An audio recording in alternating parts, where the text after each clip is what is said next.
So it's been 235 days since crooked Hillary Clinton has had a press conference. And you as reporters who give her all of these glowing reports should ask yourselves why. You look at what's happened with ISIS, which isn't even mentioned. You look at what's happening with law and order. They don't even mention our police. They mention everybody but our police. Donald Trump questioning the media over their coverage of Hillary Clinton and why she's avoiding answering questions to former Democratic presidential nominee Governor Mike Dukakis. Governor, thanks for joining us.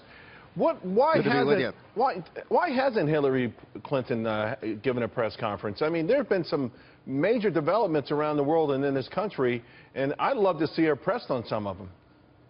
Well, she responds to the press all the time. I mean, when she's out on a campaign trail, the press is asking her questions all the time. I mean, she's not hiding. I mean, maybe Trump ought to tell us where his tax returns are and why he won't release them. Well, and some of that stuff which we've been asking about. But, you know, Hillary, when you're out on a campaign trail running for the presidency, the press talks to you all the time, and you respond to them, and she has done so.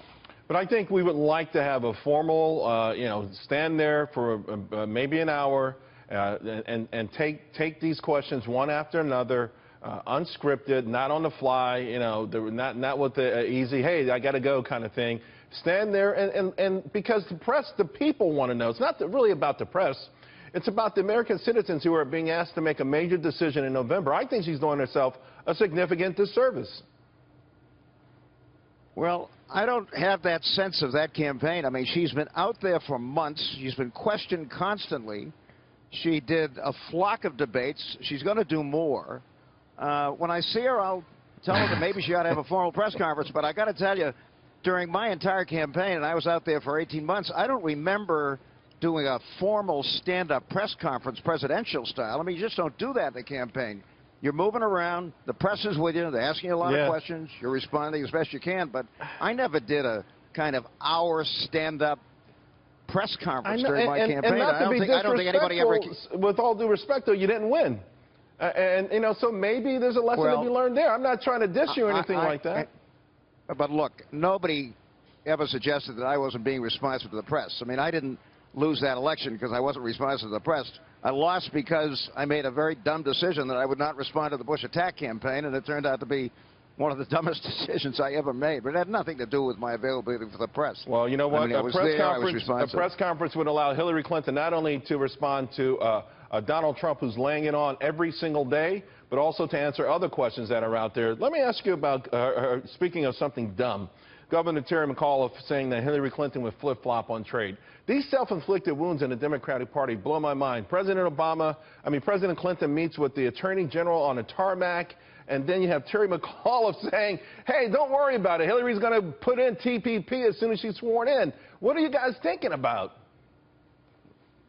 Well, I didn't hear what Governor McAuliffe had to say, but I think all of us are having increasing questions about the value of these trade agreements.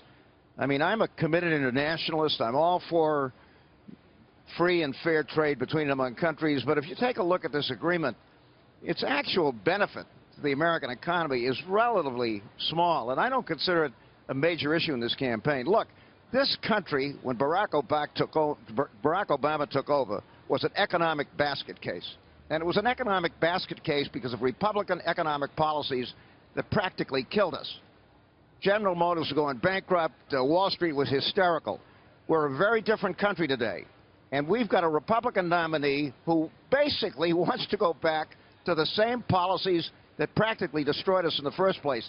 Those are the kinds of issues we should be debating these days. Well, one thing that you cannot debate is that even though we were in those dire economic times, this has been a very flat-footed recovery. It's hard to even call it a recovery. We haven't had one single year with 3% growth.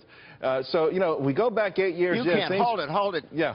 You can't be serious. I mean, we've come from economic disaster to relative economic health, particularly if you compare us with places like Europe. But the voters aren't going to go in the voting booths, sir, and say, hey, man, I'm doing, even though I make less money than I did 4 years ago, I'm better off than the folks in Italy, so I'm going to vote for Hillary Clinton. You think that's going to wash? 15 million new jobs over the course of the past 8 years. You think that's trivial? It's a talking That's point. nothing? It's a talking point, but I'll be honest with you. I think you're making a mistake on trade saying... It's 15 million Americans who are now working and earning and supporting themselves and their families who weren't doing so 8 years ago under Republican policies. That's what this election is all about. It's also going to be about the millions of people that have dropped out of the jobs market. It's also going to be about people who, yeah, they were lucky enough to get a job, but they're not making what they were making. And I think more importantly, it's about the hopelessness that hangs over the air like a thick cloud. How can Hillary Clinton cut through that and say, for me, it's going to be different? Well, let me tell you, I teach at Northeastern University in Boston, and I'm teaching some wonderful people and wonderful young people. There's no hopelessness with these kids. They're bright, they're optimistic, they're energetic, they work hard.